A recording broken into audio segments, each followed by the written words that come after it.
William Cogswell is an entrepreneur, a husband, a father, and now he wants to run for House District 110. In this special edition of Quintin's Close-Ups, I speak exclusively with him one-on-one. So, it's so good to see you, William. Good to see you. Finally. Took us a little while to connect. Yes, sir. I had the flu like since a week ago, so here I am back. And I just noticed this too. I've seen this a couple of days ago around town. But you also said this on Facebook, quote, signs are going up around District 110, thanks to all those who are helping to spread the word with a little yard art. Talk to me about how campaign is going right now for William Cogswell. It's going well. This is my first time doing this, so I don't really have anything to compare it to. But the support's been strong, and in terms of people wanting to put signs in the yard, bump stickers on their car, I mean it's been pretty rewarding to see the support. Yes, indeed. February 5th, and you just mentioned this just a second ago, but you said the following on Facebook, quote, so I'm throwing in my hat in the ring. Like many of you, politics is not something I ever saw myself getting involved in, but I do believe it is important. Tell me, when did you believe it was important to jump into District 110?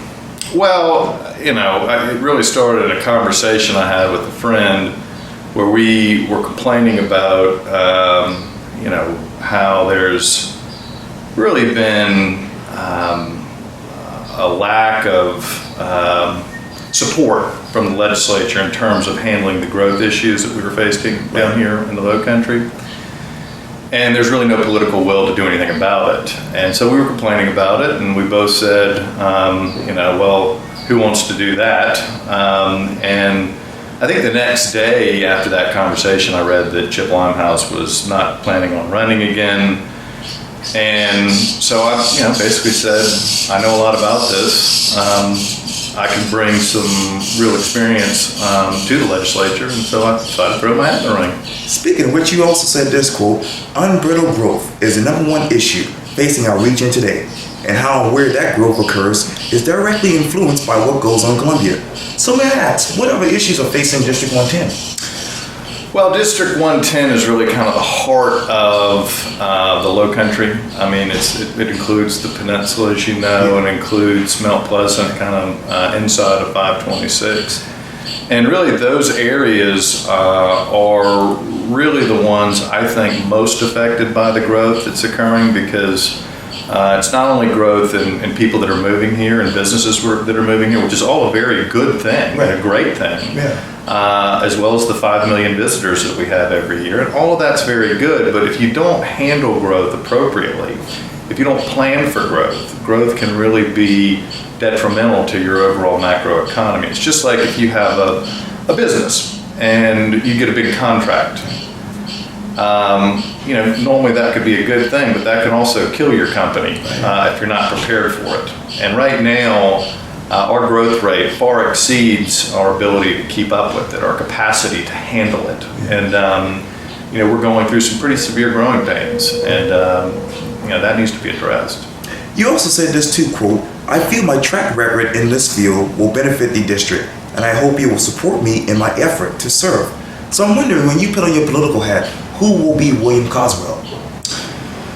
Well, William Cogswell will be the same, with a business hat on or a political hat on. Okay. And that's the reason I got in this, is because I think we need less people in Columbia and in Washington, for that matter, that are, career politicians or people that are looking to make politics a career.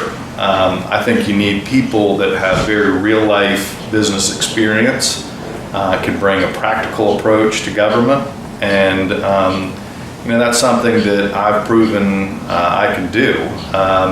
And the corollary I would make there is that the projects I've done, the cigar factory, this building, the Cool Blow project, the Garco Mill project, which is in Park Circle, they're all very complicated projects that were, somewhat visionary, took a very long time to put together, but through a lot of determination and hard work, we were able to bring them to fruition. Yes, and I see the same with legislation.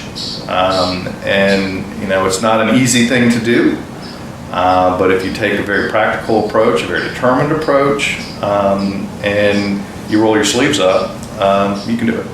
You know, most of those projects that you just mentioned are concrete. So I'm wondering this, when you do get to Columbia on day one, what exactly will you do?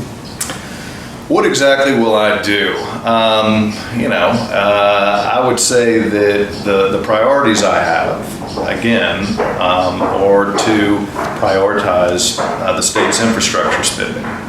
And, I know realistically that I'm not going to get up there day one and wave a magic wand and, the entire state legislature and the governor's office will say, yeah, you're absolutely right. We need to, we'll fall in lockstep with you.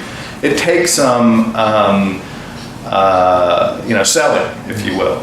And, but again, it starts with a vision and it starts with a raw determination to make it happen. Yeah.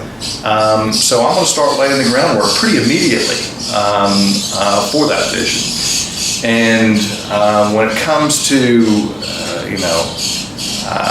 how long it will take, again, it's to be determined. But what we have in the Low Country is a pretty powerful argument that, the Low Country provides the majority of the tax revenue to the state.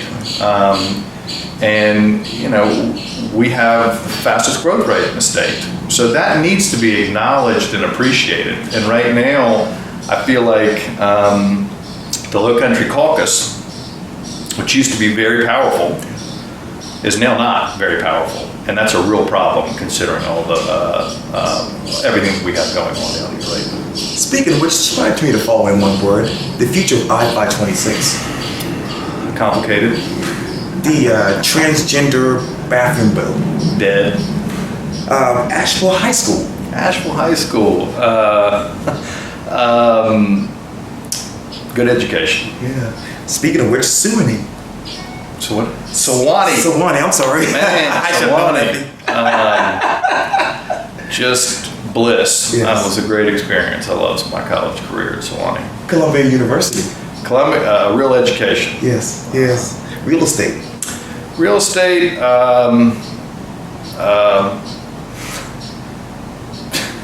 trying but rewarding. Yeah. Lucille.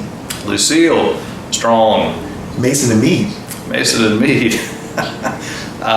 Entertaining. Yes. William Cogswell, the person. William Cogswell, the person. Good natured. You are. Grace Episcopal Church. Grace Episcopal Church, family. Yeah. Yes, indeed. Well, William Cogswell, thank you so much for your time. I really appreciate this. No, I really appreciate you coming. And again, sorry it was difficult for us to connect, but my day job, your day job. Yeah. It's always sometimes. That's right. Yeah. Yeah, thank you. I really appreciate that. No, thank you.